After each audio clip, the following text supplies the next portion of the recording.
Everyone, welcome back. In this video, I'm going to see how to render this vector you have animated in the last lessons. You have seen how to animate this city vector. You can do it by yourself. So you have seen how to use a scale, position, and opacity. So in this video, I'm going to show you how to render this vector. Then you can post it on social media.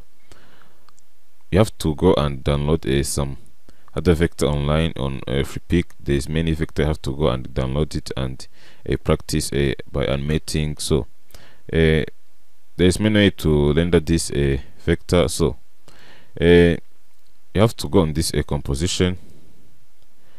You have to come here. You can see you have add to Adobe Media Encoder queue and add to render queue. So I'm going to show you how to use all this option, but let's first use this render queue.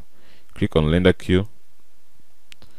Then you have to come on this output. You have to select the where you want to save your file. Then you have to click save. Best setting, you have to come and make sure the quality it is best, resolution 4. Then you have to click OK.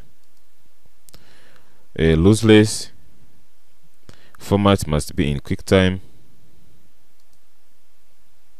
Then audio must be off if you don't have a audio, but if you have a audio in your in the video you want to render, you have to make sure it is on or auto. So I'm going to keep it on off because there is no video in this city vector. So you have to click audio output off.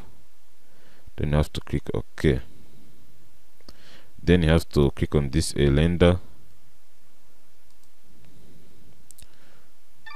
So now you can see we have rendered. If it is finished, you hear the sound.